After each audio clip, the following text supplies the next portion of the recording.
Good evening, everyone. Thank you for being here today, especially on a weekend. As teachers, we are always going extra mile, and sessions like this truly reflect our dedication, not just to our students, but also to our own growth as educators. It's a pleasure to have you all here in the panel discussion on a topic that would not be more relevant in today's time: balancing technology in middle school mathematics, classroom practices, implementation challenges, and student well being.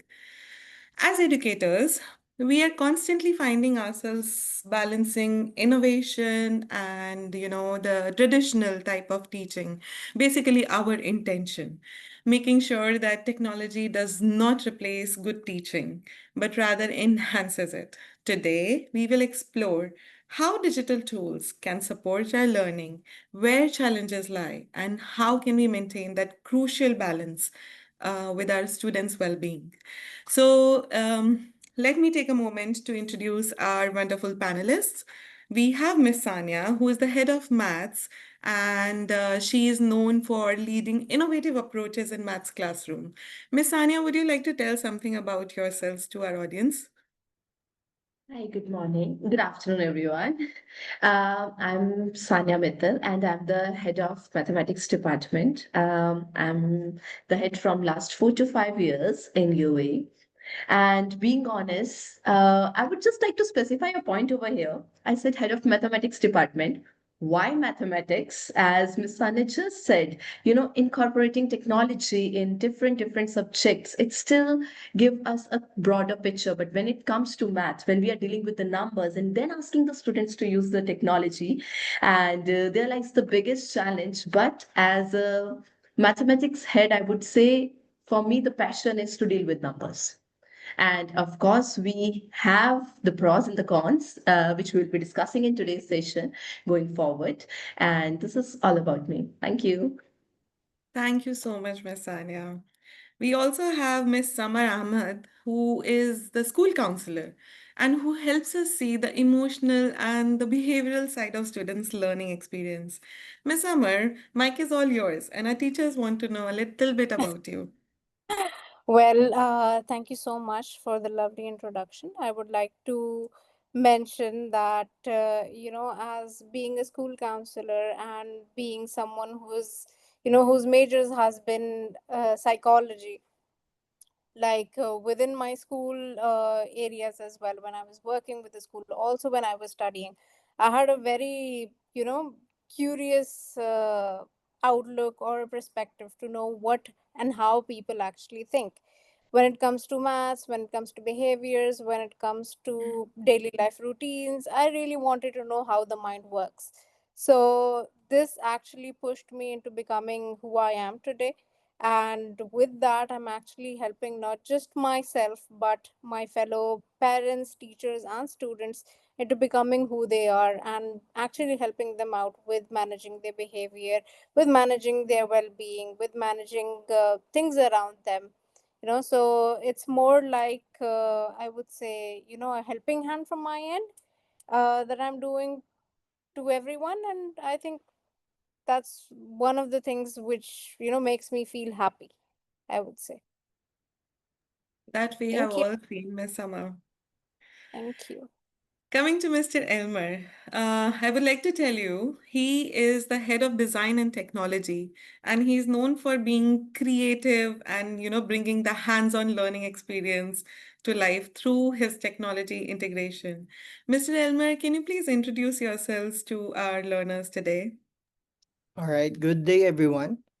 My name is Mr. Elmer Molaneda. So, currently, I am the newly appointed head of innovation and technology and design. I could say that you're right, Miss Anya. The importance of technology nowadays is really crucial, and I'm very happy to be part of this panel to discuss about how technology can impact our students. And more likely, based on my experience, I had also firsthand research conducting in our own school the impact of using technology formats for middle school. So having this technology is not only like a privilege but also like an opportunity for each and everyone, and most likely our generation nowadays, how we can impart or give students some or extended opportunities for them to learn and to to get to know more about aside from the four corners of the classrooms. Yeah, so I'm happy to be here. Thank you. That's true. Thank you so much. Thanks a lot, all the panelists, for taking out time of your busy schedules and especially on a weekend to share your insights with us. As we start, I would like to introduce my very first key takeaway, which is interactive tools and apps in mathematics. So, going forward, I would like to ask the first question to you, Mr. Elmer. Since you are the lead design and technology, how have you seen interactive tools reshape the way students approach problem solving in maths or in classrooms? Yes. Thank you for that question, Miss Anya. So actually, to be honest, technology is been there, been present from the very start when we actually use a simple tools like for learning resources, for learning objects, we are actually using technology. The good thing about this generation is when we start using this newly technology like AI integration with in terms of critical thinking, students students starts to embrace the process of answering or thinking some other ways to answer some mathematical questions without the barrier of like with digital or word with the illustration of how it looks like. Well, to give more example about the context of technology in terms of integration of teaching maths. So in our school, we have conducted aside from the learning resources that we have, like for critical thinking, like giving them questions and giving them situational context, we also give them somehow the real life scenarios of the technology that can happen in especially in UAE on or in their own countries, and as well giving them some options for them for critical thinking, like for AI integration. For example, the Century Tech, we're using Century Tech in our school. This tool is actually helping students to bridge in the gap. It's actually more of like a neuroscience technology wherein the it's not only for maths, it actually can be used in maths, English, and science as well. So the questions are based on the module and based on the student feedback. um, if it's given the analysis, the AI will generate an individual pathway for that learner to continue the learning. Depends on the needs of that individual learner. So we can say that this is one of the tools that we've used for technology. And also we've been using integration across cross-curricular activities like for coding, because they use also algorithms like the simple symbols of greater than and less than, equal signs, and increasing and decreasing. So this actually help us to help students use or apply the mathematics in terms of their cross-curricular subjects and in real life application. Yeah. So that's definitely the key takeaways, that how the technology helps the students appreciate more mathematics or the subject of mathematics in a very extensive way that they can apply it in. It can be in the future job, it can be in a realistic word problems. So yeah, so that's it. And that's amazing. Actually, I would really want to dive into Century Tech as well. But we can take it forward.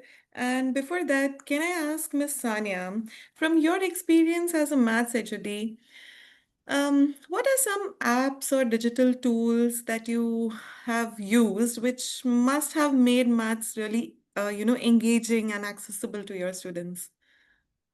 If I talk about incorporating the right digital tool that has truly transformed how students are engaged, and the best thing is we can have a different tool based on the different skills which we want to reinforce. For example, if you talk about platforms like GeoGebra and Desmos, they make the abstract concept so strong.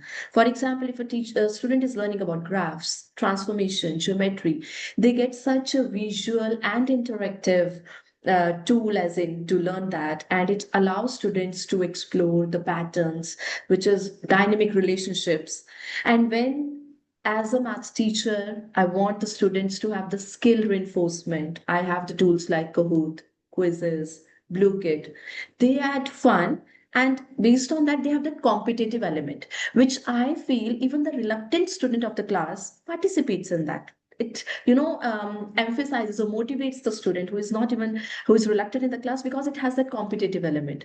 Moving forward, if additionally I talk about Nireport, it has the real time feedback, the active participation during the lessons, which helps them in bridging the gap, and it bridges the gap instantly because it gives you the feedback of what you are saying, like in a fraction of time. So it's not like, I personally feel that these tools have allowed the teacher as well to have the results, to have the assessment, which doesn't require a time. It just happen instantly. Or if you want to analyze a gap and a teacher wants to bridge it then and there, it gives us an opportunity for that as well. So it's a very wholesome approach. It helps us in developing all the scenarios of the skills, whichever the child wants to build on. So of course, there are multiple tools which we can use based on the requirement. That's great. Thank you so much for your inputs, Miss Anya. I think from my experience, in addition to Desmos and GeoGebra, I have also used MathsBot. That has Yes. also been very helpful, visual manipulative while teaching a lot of things in not only in geometry, but also in numbers like squares, cubes, Indeed, and all. yes. Mhm. Yeah.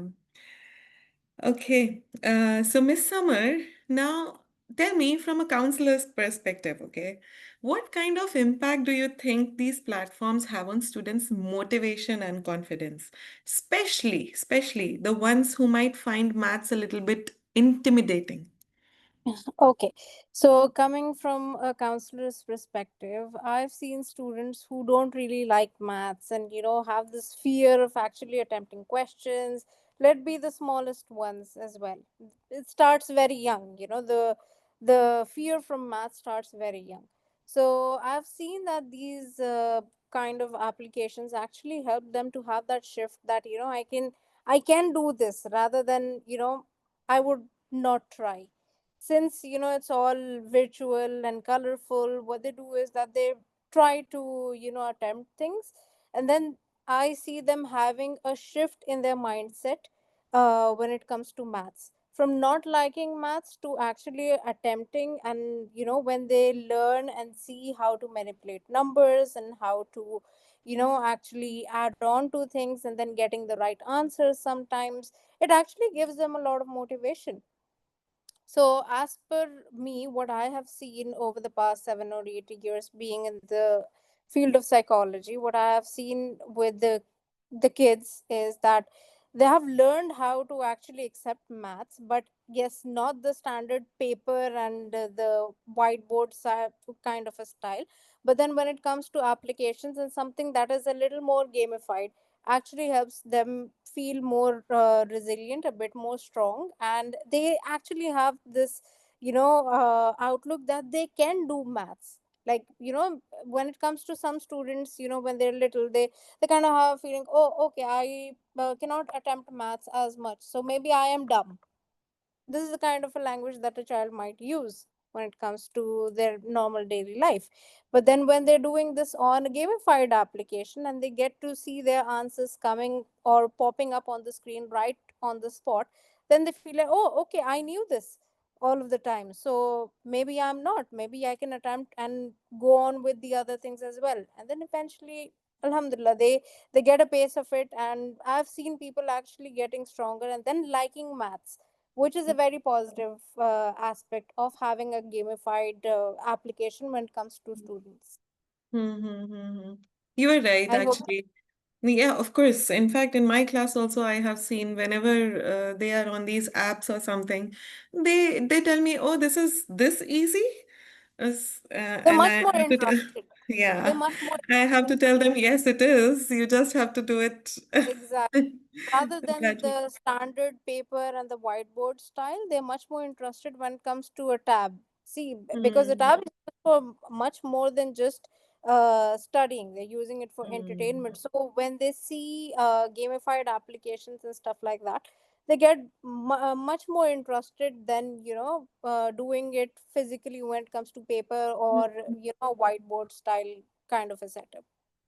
So it yes. actually helps the teachers attain what they're actually looking out for. Mm-hmm. So in one way, it is, yes, it is a very positive aspect for the young ones. Mm-hmm.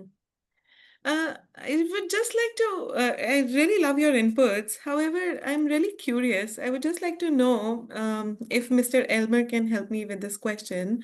Do you think gamified apps risk making maths too entertainment focused? Yeah, actually, gamified apps really helps in terms of like what Miss Summer is mentioning earlier, in terms of well-being. It's like an indirect approach of how you're gonna teach maths because eventually they're enjoying the games, and Exactly. it's a wild principle as well. There are a lot of research that supports through games students can actually learn maths and apply it on the maths. However, in few instances, there are actually limitation. Like when we talked about like for different year levels.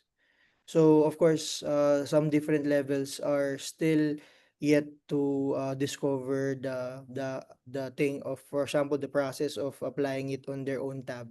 So in terms of independency, we need to train them. They need to be more knowledgeable in terms of how to be independent to open Mm-hmm. the device itself. Or we need also to be cautious about to open the games. That's why we came up with the policy, like for the digital policy.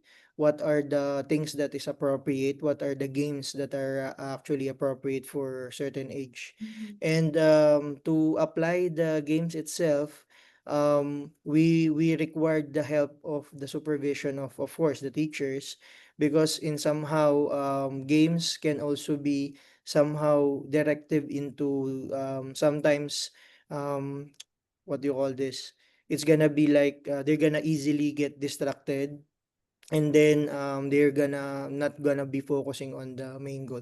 So I think the gamified approach is really effective with the clear instruction is given to the student, and if the teacher or the one who's implementing it have set the students a clear goal on what is needs to be done, and after that I think after the games itself, there should be like a checkpoint wherein what have we come up, and how will it be related it to maths, and the students themselves, they can actually reflect and give their points on the games itself. So how is it? Yeah.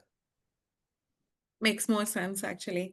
So I think while interactive tools clearly enhance the students' engagement, the key takeaway seems to be only meaningful, like, it used to be meaningfully approached, not just as flashy digital add-ons, because, it should be our learning companions mostly. Moving forward to the second key takeaway, which is the challenges in technology integration. So, my very first question will be from Miss Anya. Um, what are some of the real challenges that you face as a teacher when you are integrating the technology, whether it's training or it's access or it's classroom management or something that you have faced? Being honest is, and actually, if I'll say, the major challenge is teacher training and the confidence. Technology evolves very quickly, and while the teachers are also eager to use it because they have seen the impact, they have seen the participation of the students. But the thing is, sometimes they don't often get that time or the structured support, to understand how to integrate it. It's not just about knowing how to operate an app. No, it's a tool which a teacher should have understanding why to use it, where to use it, and when to use it, so that it's being integrated very meaningfully, and it ensures that the conceptual understanding is building, because at the end the sole purpose is to have the interest of the student and the understanding. So these, whether it comes to an inculcating an app in between or the teaching with the original practices, it's just the sole meaning behind it is the conceptual understanding is built up. So that can be only done if the teacher knows the deep insight that how to use it and when to use it and where to use it. That's what I personally feel. Moving forward, as you mentioned about the classroom management, yes, as Mr. Elmer also said, when technology enters in the class, attention can easily shift from learning to exploring. So the student, they get very easily distracted to the unrelated content. They will focus more on, as I said in my first question as well, that it provides an opportunity to have a competition, right? That the results. But again, they focus more on competing or on the visual elements rather than the mathematical concept. So a teacher needs to know that that is also maintained by the students. Teachers have to constantly monitor, they have to redirect, they have to design the task in a way that yes, the engagement is purposeful.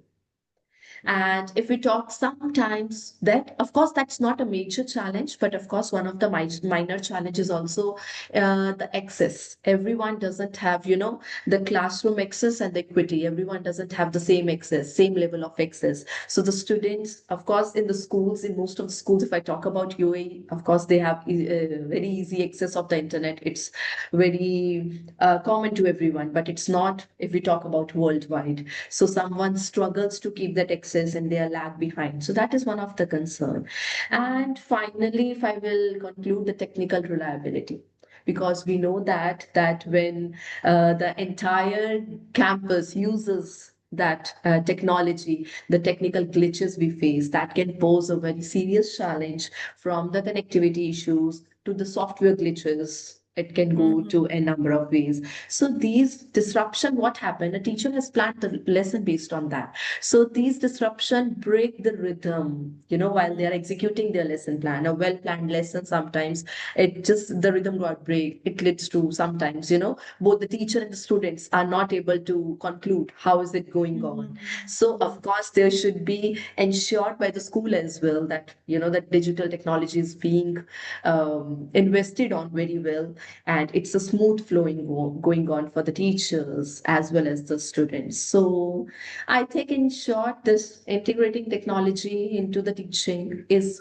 full of potential, but again, it requires the balance, a balance of access, a balance of training, structure, support, all these things can culminate, and then only it can become a meaningful platform. Mhm. I actually did not expect that teacher training can be one of your biggest drawbacks that you have faced. However, this reminds me of one time when I had planned a very nice lesson and I had integrated a technology and I had tried to use it myself as well.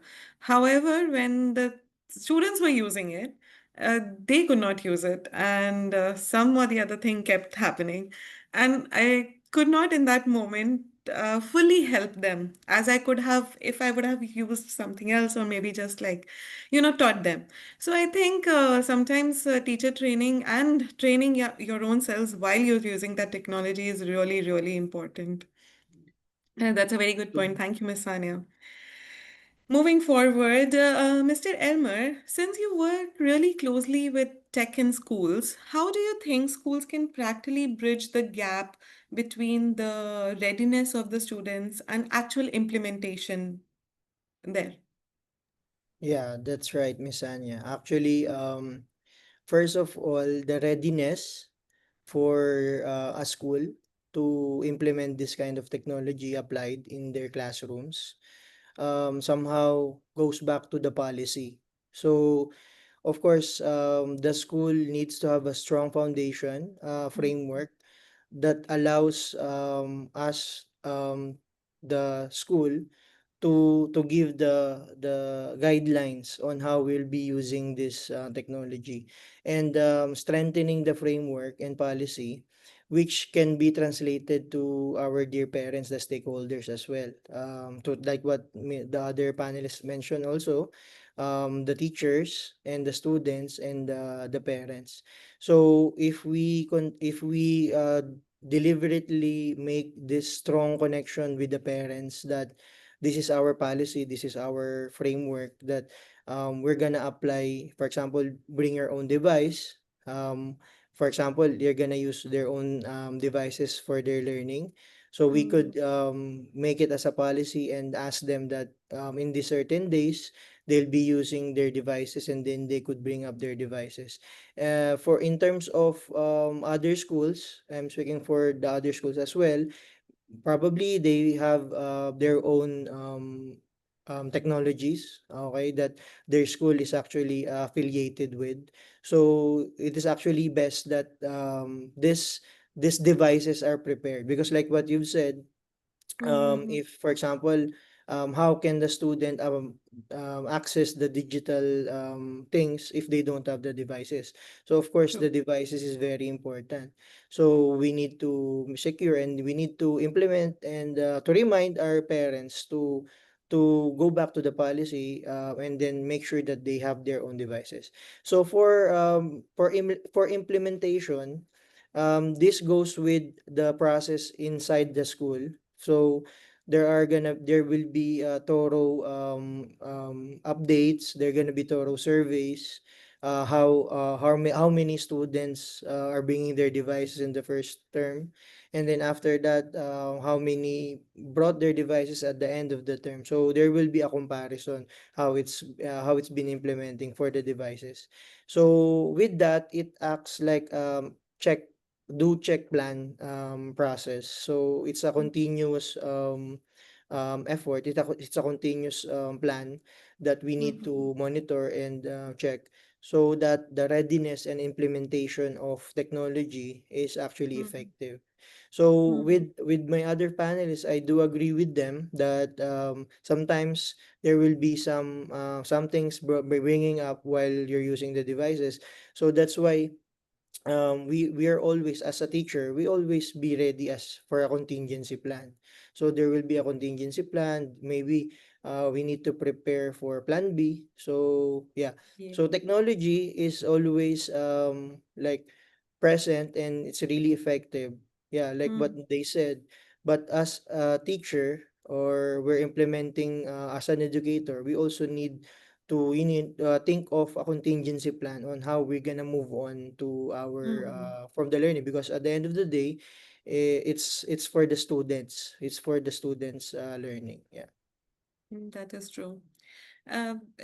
You're right, but comparing the data is a very good idea that you have given, especially from the beginning of the school till the end of the school. And then again, the major challenge we face is some of the students still not being able to, use that, especially, digital equality. I think it's still an issue, even in very well-resourced schools. Not all parents are comfortable sending the devices. It can be based on their traditional methods of parenting, also based on their budgets as well, I think. However, as we move forward, Miss Summer, do you see students getting overwhelmed or distracted with too much technology exposure? And if yes, like how can we as parents or teachers can support them?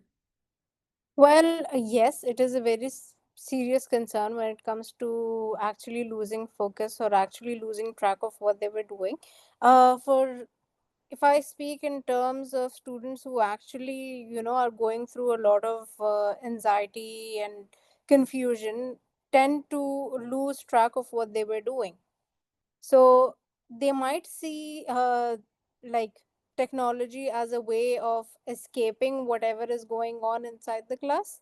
They might feel much more connected to it, but at the end of the day they might also feel distracted from whatever is happening inside the class. As far as the concern is, I've seen technology taking up the main role within the class.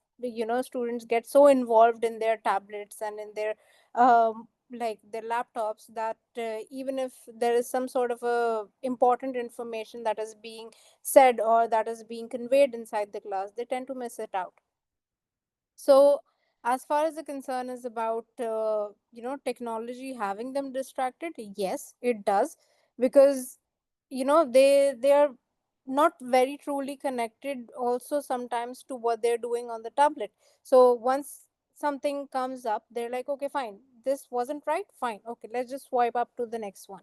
Let's just swipe up to the next task. So they are not connected, or they don't have that emotional what do we say, I would say the emotional bond to the activity, or Belongingness. yes, belongingness, or let's say Mm. accountability that they're supposed to have while Yep. doing a task. Mhm, Like, for mhm, example, it takes a lot of time in having all of this designed for the child to, of course, to have an outcome, for them to understand if, the particular portion or a particular thing has been conveyed to the students in the correct way. But mhm, sometimes, due to technology and their distractions, it actually sometimes loses the main focus. So what I mhm, would say is that for teachers and for parents at home, I think what they can do is actually have a very good balance when it comes to tech, and having let's suppose other activities as well. Like, for example, if you are on your tab doing something that can only be for an hour or so, and then after that you need to get on to hands-on activities at home, probably try to teach them something with mhm, games, with board games, or simply having a pen and a paper and playing a game that can actually keep them very interested, mhm, but not mhm, always having the tab. uh, I don't think it will help them as much. Yes, mhm. sometimes it does for students who are attracted to color, who are visual learners, but not for everyone. And as far as when it comes to the teachers, like I said, that the teachers are planning each and everything accordingly. So I think what they can do is they can plan tech breaks in between as well. So if Mhm. you are on your tablet doing a particular task for like 5 to 10 minutes, the next 5 to 10 minutes, we're going to do a breathing exercise, or we're probably going to do something in terms of a group. So in that way, Mhm. the shift in their attention Movement. also will Mhm. help them. Mm-hmm. That's a I very hope great idea, actually, Miss Summer. We would be very open to these kind of ideas because sometimes it's too difficult in the that. classes, and with the new things coming up and the distractions, the messages popping up in there, I think they can leave the quiz in between to get to that message Absolutely. as well sometimes. They would leave, a single notification from a game. They would Yes. actually hop onto the game and they'll see, oh, okay, fine, what's happening there. So what Exactly. I suggest is that there is a well-being, and there is a setting in your tablet, something like that, Mm-hmm. to relate to your well-being and your screen time. What you can do is you can limit that, and you can actually cross out those applications also. Like, Mm-hmm. we can keep a check on that as well. As teachers, Mm-hmm. parents, we can keep a check on that. We can make it a Mm-hmm. very limited time, so that we can Mm-hmm. also snooze the notifications and everything when it comes to, specifically when it comes to learning of Of the course, child. of course, of Yes, course. I so that think there are, schools also. yeah, so that there are Mm. minimal distractions. I mean, I have done that for my nieces and nephews at home. Okay. I mean, Mm-hmm. they're doing a lot on the tablet when it comes to their educational needs. So what we Mm-hmm. do is we basically put down all of the notifications. We actually cross down those applications so that their attention Okay. remains.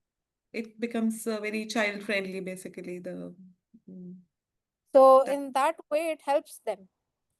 So they Mm-hmm. have a particular time during the day when they're actually studying on the tablet as well as they're playing on the tablet. They have very Mm-hmm. set and certain time that they can actually use their tech devices. So I think That if actually that, requires parent training also, I think. yes, it starts at home. Eventually, when it Mm-hmm. goes to the school, then it's much more easier. Mm-hmm. As a counselor, I will also like to add on that, when it comes to a parent and a teacher, there should be that friendship between both of them, that both of them understand what's going on. That's true. So the teacher needs to communicate to the parents that, okay, fine, this is what is going to happen within the class, and we want you to embed this in them at the time when they're at home, so you let them know so Mm-hmm. that there is minimal distraction as well. So I think, at the end of the day, they will of course follow the instructions that is coming from their parents as well. So as teachers, our jobs becomes a little much more easier when it comes to that. Mm-hmm. That's great, actually. The communication factor is the key, I guess. Yeah, exactly. Mm. It sounds like a very thoughtful integration, and continuous teacher support, parent support, and equal access are absolutely essential if you want the technology to enhance learning rather than, complicate the things. Yeah, when it Uh, comes to well-being, we are actually following the triangle, that's teachers, students, and parents. So there has to be a mode of communication between all three of them, otherwise that triangle will not work out. yes, So yes, yes. The balance remains good. yes, there has to be a thoughtful process, and there has to be a Mhm. thoughtful communication between all of us, so that Mm. what we're trying to achieve, we do that at a good pace and on a good level. Thank you so much, Miss Summer. Let's No move problem. to our third key takeaway. And finally, that's our last key takeaway. It is balancing the technology and the traditional learning in maths. So, my first question would go to Mr. Elmer. In design and technology, since balance is a key, yeah. So, how do you decide to use digital platform and versus manual platforms or the traditional methods? Like, how do you find out, like, this requires my digital intervention, and here I can just traditionally teach them that's better for them. Yeah, that's great. So actually for the design technology application, it's actually quite challenging because of course the teacher themselves they can use a variety of like approaches, but in terms of like really identifying the students need in terms of which one you can use, it's either digital or you're gonna focus on hands-on activities. So the very thing that lies there is how the student will participate, or for example how the students will take in that kind of Mhm. topic. For example, if you want to show them some illustration, some students will definitely benefit if you're gonna show them like a 3D model Yeah. out of an interactive online illustration. However, in some instance, if you think that the students are not benefiting from that illustration alone, if your goal or your learning objective is to investigate and to Mhm. create, so that's the time that you can shift into hands-on activities. Like for Mhm. example, they're gonna build like 3D nets, 3D shapes, and they're gonna use only sticks and glue tags.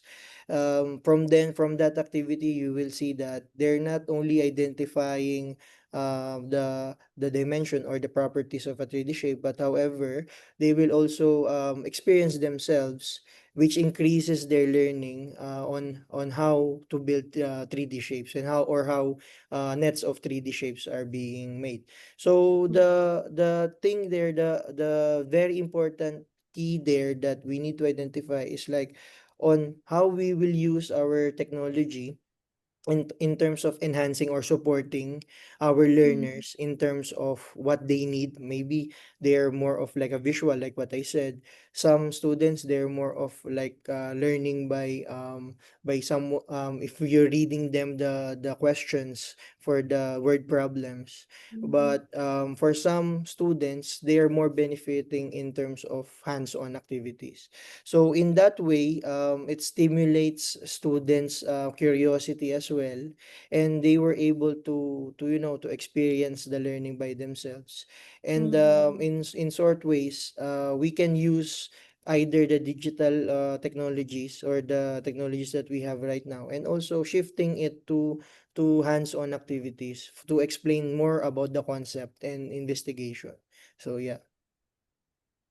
Thank you so much, Mr. Elmer. That was a really great input. In fact, even sometimes I struggle whether to use this or that, like which will be more engaging.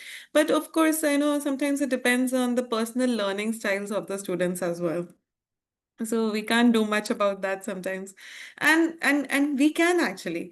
Sometimes the students who do not have device or not, they cannot reach there, we can give them the hands-on and we can distribute the class in two parts as well.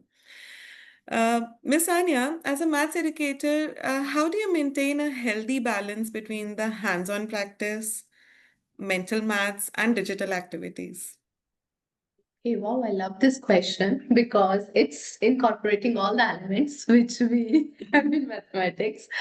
Being honest, as a maths educator, first of all, I'll talk about, I think maintaining a healthy balance between all three is all about purposeful integration rather than just putting simply all the three into the plate, because Mm-hmm. sometimes we think for a wholesome lesson we try to embed everything into the lesson, and because of that everything comes just simply using everything at once, which I think makes it chaotic for the students as well as for the teachers.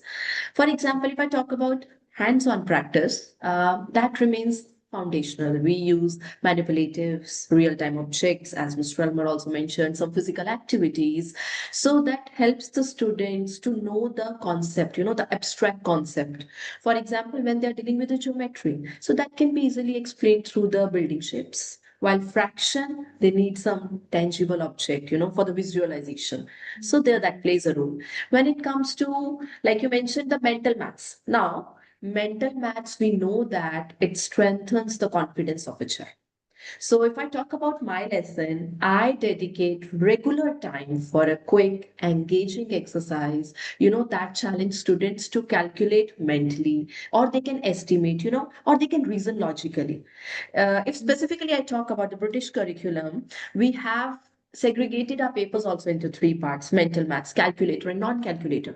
So when the students come into their KS 3, they get to know, oh, we can use calculator. So, the mental maths needs to be upheld at that time. They should know, no, the importance of that never fades away. That's equally important because this not only build their, fluency in computing the things, it also sharpens their problem solving skills, which I feel is left behind when they're using more of the digital technology. Now, Mm-hmm. if we talk about the digital activities, of course, they are used to enhance and extend their learning. In the entire session, we have discussed n number of applications, digital tools, which the students use. It allows students to experiment, to visualize, to explore the concept, which give them a room to go out of the box. They can think out of the box, and the things which are hard to represent physically also for a teacher, I think these digital platform has made it very easy, for the teacher also to explain it to the students True. more Mm-hmm. better. And the key is to ensure that the digital tools which we are using, they complement rather Hmm. than replacing. They're not replacing the core learning, they are just complementing it. They should be reinforced the understanding, and of course what I said previously, that they give the immediate feedback. So that opportunity of getting the immediate feedback should be incorporated in the lesson, then only it ensures the fruitful learning. So in practice, a lesson might begin with a hands-on exploration, then we can go into a guided mental maths, and of course then we can conclude our lesson with the digital activity, because we know that in the framework which we are following, we need to embed everything together. But of course, not together means putting just everything one together in a plate. It can come one by one. It's a planning which a teacher does so that they can bring one at a time and can ensure it's meaningful. And this rotation, I think it keeps students engaged. It caters to the diverse need, as you just mentioned. Every student has their own need. So it caters to their diverse learning style as well and ensure that the technology serves again a meaningful enhancement rather than a distraction. That means individually, but still hand in hand. Indeed. Well concluded. Okay. Coming again to our school counselor, Miss Summer. From your point of view, how has heavy technology exposure you must have seen in the last, 7, 8 years in your career, as you said, and I'm sure in your 7, 8 years of your career, it has shot up. It's like a steep graph. So, how this heavy technology use affected students' attention span and focus? Well, to be very honest, what I've seen over the past 7, 8 years is that with time, I've seen that students tend to get very easily irritated. They get Mm-hmm. very aggressive. They're so used to having those immediate feedbacks from the laptop screen or from the tablet screen, that whenever they're doing something, they instantly get their answer, they instantly get a feedback. So they're so used to that. So when they see the teacher, actually having to go through a certain circle or go through a certain number of students, what they feel is they feel very morally down, they feel very agitated at that time.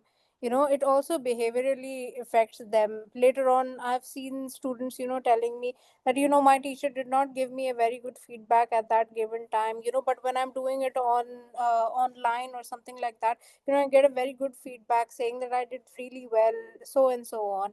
So I keep telling them, I said, see, what you're doing is on your tablet, on your laptop, is something that is only specified to you. So you're the only person who's interacting with that screen or with that laptop. So it's easier for them to give you a feedback because it's programmed.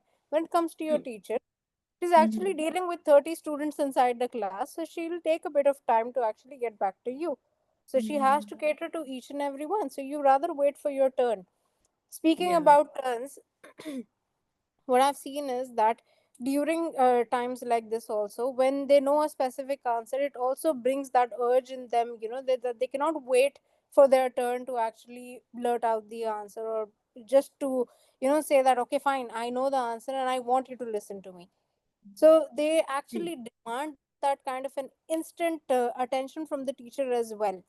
So Yes. Yes. since they're so programmed with the screens and stuff like this, so they expect the same kind of a reaction, the same kind of a response from the teacher as well. So when it Especially comes with to the tech, AI coming in. yeah, with AI coming in, I mean, it's very easy for them to sort out anything online. And Mm. they see those results coming in like what, 5 10 seconds maximum. So that they're expecting the same thing from a teacher as well. I'm True. pretty sure you've gone through that within your class Yes. as well. True. That you Yes. see students coming and saying that, okay, fine, you did not acknowledge me at that given period when Mm. when you asked the question and I told you that I knew it. So Mm-hmm. this is what is actually causing a bit of a trouble when it comes to the students. I think what we can do is we can like put up something like a buzzer or something like that during our classes. Like for example, if they do know the answers, also they can like tap onto it and then give out the answers or something like that. But as far as the concern is, like you're saying, that being very into tech when it comes to Mm. students, it has been there are negative impacts also, but I've also seen positive impacts, I would Mm. say. I mean, my nephew is right now, he can sort out differences between thousands and billions. Mm. And he's Oh. like, he doesn't even know how to count up to 200, but he knows the difference between millions and billions. Oh, wow. So That's amazing. that was actually something that, clicked me. Yeah. the other day, and I was like, okay, fine. So he is learning something from the tech Of as well. course, that comes with technology only because, as a 7-year-old, how would I know that he will understand the difference? I would not even teach him. But since he got that The opportunity, yeah, it's really fascinating, I would mm, say. But on the other hand, also it is causing frustration, and it is causing, that right. kind of a area, the kind of stimulation that he has, that he wants the answer right there, right now, and he wants you to listen and attend to him. Or it Mm, can be within your same class as well, where you're teaching. You would mm, see that. But what I would say is, with a good balance in tech and in having hands on activities and actually having some sort of an exercise that is being used within the class, I think that can be balanced. That can be actually taken care of before it that's gets right. before Mm, it get into mm, extremes. Also, I've seen students, they switch between the exercises without being emotionally connected to it, without actually even processing what's going on. They try to switch into it. So maybe, the concepts might not be clear, and in one way or the other, their well-being is also being, disrupted because of that. So I mm, think there has to be a structure to what they're doing, mm, specifically if it is to a particular topic. I think a mm, certain amount of level should be activated during that time, and after that I think they can move on to step 2. mm, mm, mm. Actually, it's interesting to see that, the blended approach is important. It's not only important for the academic learning, but also it builds students' focus, resilience, and maybe the emotional balance as well. Of Absolutely. course, these are the qualities we all want to nurture in our classrooms. So We of course now want that our we have students explored, to learn. yeah, sure, please continue, Mrs. Samar. Yeah, I was saying that we of course want our students to learn and adapt from what they're actually doing, rather than get frustrated or actually feel that they're not being attended well. So Mm, it also, all of these things also affect them emotionally. So we that need is. to have a right balance within the class where tech is involved, and when a proper classroom setup is involved, Hmm. we need to have the right balance. That's correct. That's correct. Balance is the key. Yeah. So, since we have explored more, like major of our takeaways, I'd like to open the floor for a very short Q&A session. And we already have some questions in line we have two questions from Ms. Tina, and we have one question from Mr. Mark as well. So let's just read them, go through them. Ms. Tina says, how do high school teachers ensure that they can use games for assessment purposes? Mr. Elmer, would you like to take this question? How can we integrate technology with the high school students for assessment purposes? Yeah, actually, to answer Miss Dina, right? That's a really great Yes. effort and opportunity, because it doesn't mean that they're already high school and they need to focus more of real life and preparing for higher education. Doesn't mean that they cannot use games for assessment purposes. Actually, they can still use it, as we discussed and tackled about the gamified learning. In terms of applying games, we could have embedded clear instructions, and then embed clear and concise rubrics, so that the students can can enjoy, can have this learning activity with the target or with the set goals. And it's really important, because if you're getting the interest of these students, in terms of Mm, using the games, it will definitely be effective.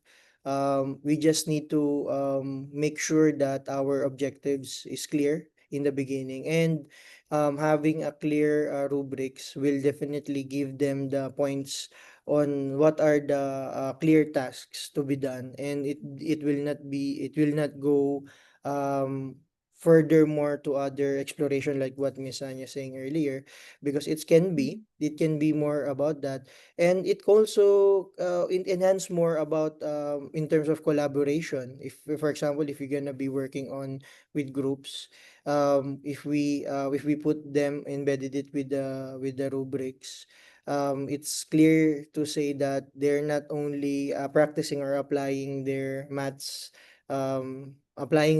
knowledge or their skills, but it also affects or is also shows their skills in terms of collaboration, in terms of communication, and in terms of like presentation if they were asked to present their work afterwards. Yeah.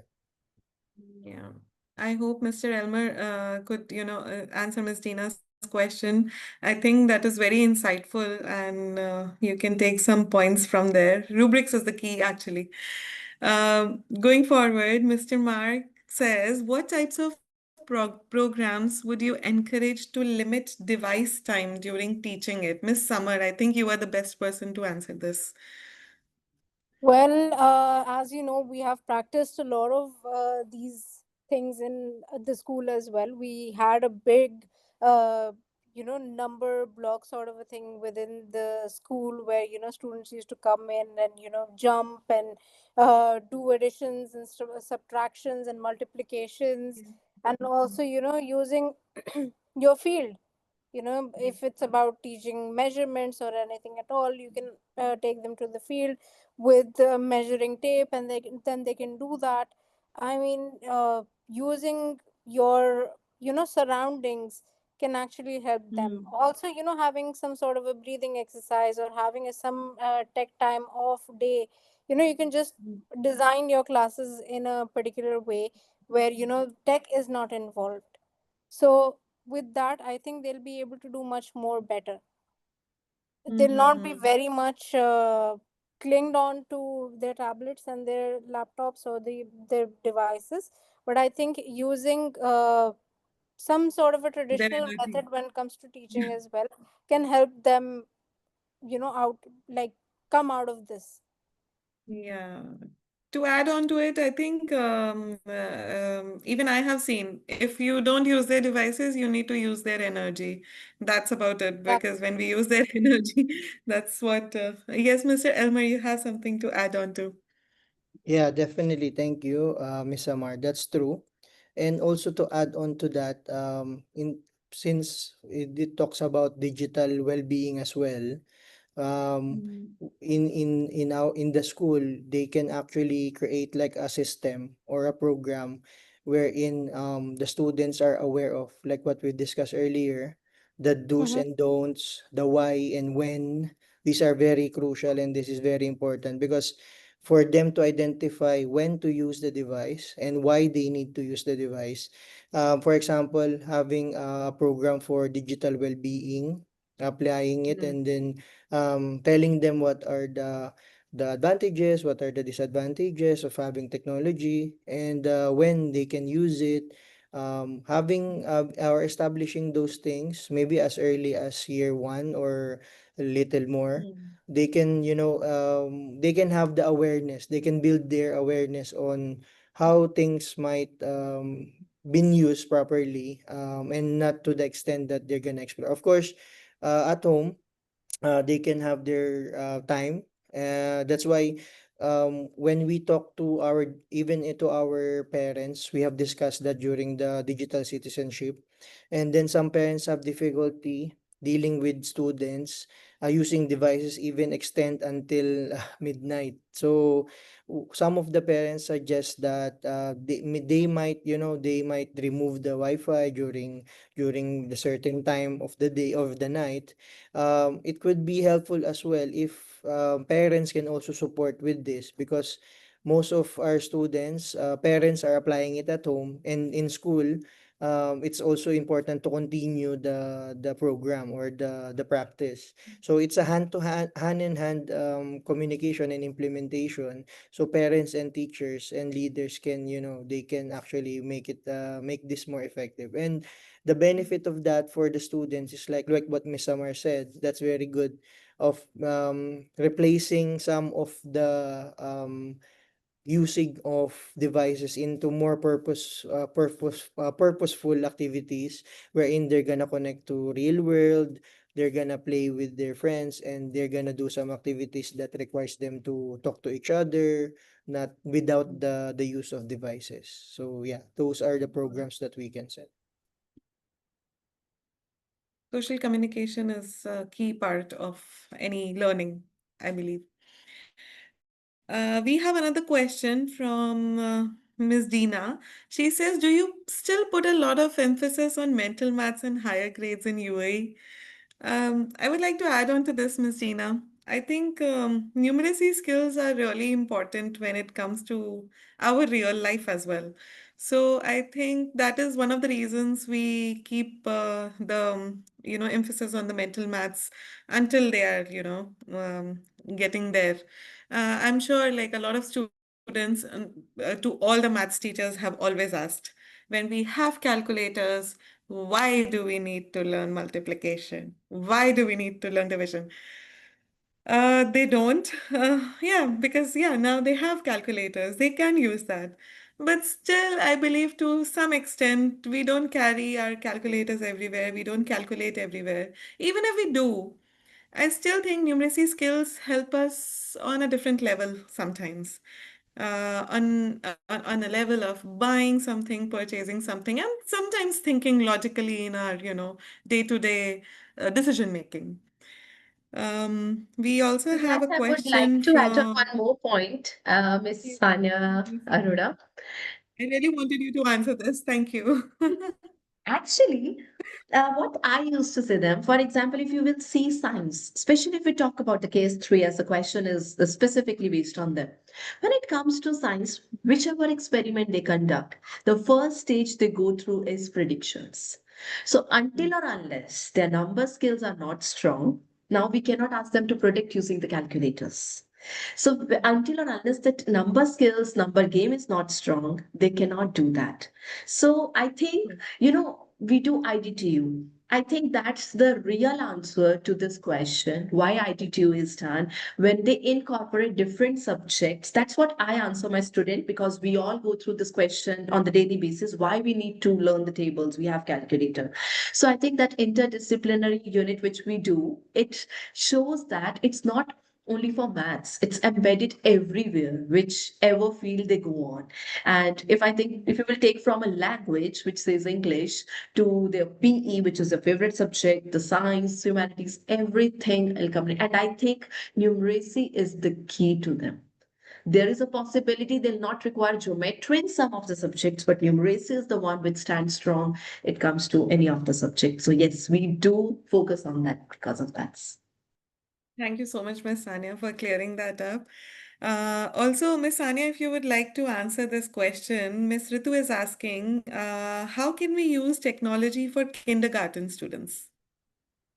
Indeed, sure. For example, when it comes to kindergarten students, the energy which these students have and the aura, which because it's the foundational stage, we don't only consider them as, they are just in a phase where they are just evolving or they are learning. No, if I talk about a perspective from my as a head of department, we our major focus is a kindergarten because that's the foundational stage. And as we said, like for the maths teacher, we know that when we enter in a class or we meet someone who is unknown, they say, oh, maths teacher, I don't like maths. So for us, we use that stage as an advantage, as a positive aspect where we can make them love maths. And as we know that today, how much technology is embedded into the kids itself, that they want everything which is embedded with the technology, they love to use it. For example, if we talk about PE, I have seen even those kindergarten students, they use their devices in the buses as well. And what they are doing, they are playing the football. They're playing the football, Hmm. right? So they know that, oh, okay, so I'm learning from here, I'm implementing it from there. So it goes hand in hand. When it comes to science, also, they have so many science apps as well, especially for the kindergarten students. So I feel it's a high time need. So, and if we talk about based on the specifically education sector, there is an app IXL. That app specially focuses from the kindergarten because it gives them the real time experience at that age where they are more on hands on. They love to evolve. And if you will just dig deep into that app, you will see that the app has been designed, considering their age group. So I think it's a high time need from that's our target place, I think.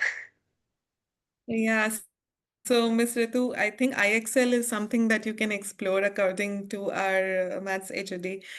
Mr. Elmer, you would like to add something on it? Yes, I would like to think that Miss Ritu, I think she's a kindergarten teacher or a leader. That's why she asked this question. One, aside from what Miss Anya mentioned earlier, there's one application that can be used for kindergarten because again they're still learning about foundational stage. So they can use like for during the phonetic lessons wherein they're studying about the sounds of the each letters. So they can have the application wherein they're gonna match the sound of it can be a picture of a animal and then the first letter of it, and then they're gonna hear the sound matching it with that letter. So we can use that also for matching for the phonetics for that for them to recognize the sounds of the letters as a step for their foundation stage. And now in currently what we're actually adapting for key stage 2, sorry, for nursery, I mean for KS2 for kindergarten 2 in the school is wherein we're teaching them already. You're gonna be amazed because yeah, as early as their age they know how to code already. We're using Yeah, them Scratch Junior. Yeah, that's true. but the basic thing there is like the foundation there is like direction. We uses this robotic bees wherein they're gonna input the direction of the bee. So we call it bee bots, and then they're gonna command the bee bots based on the direction, and then they will know what are the directions basically, of course, because this is the basic things. For example, forward, backward, left, right, and then they're gonna command the B-bots, and then they will know where the B-bots or they will help the B-bots to direct on the path. So having this kind of technology, it helps them to embed simple or basic foundations like direction, phonetics, numbers through their even though they're still in kindergarten. Yeah. So I think Miss Sanya, there's one more question that was covered, but she's not here anymore. The very, very first common question is like, Yes, yes. what are the most common Im- implementation challenges in MYP Maths classroom with students? Yeah. Yes, yes, that's one other question that I would like to please, if anybody Sure, of I'd you can like answer this. to take on that question. Okay. So, if we talk about the middle year program in our math classrooms, I feel in the middle year program classes, like students have, they don't have, the same kind of a prior knowledge. The prior knowledge which they all have, Mm, it varies, and their mathematical skills also varies, because till the time they come to the higher level, high school, still there is some kind of a uniformity in that. But so I think it's the most common implementation challenges we face is the diverse ability levels, which is more prone in the middle year groups as compared to the primary and the higher level. And the teachers many a time struggle to differentiate their instructions effectively, because basically we plan our lesson making it on the differentiation based on the four levels.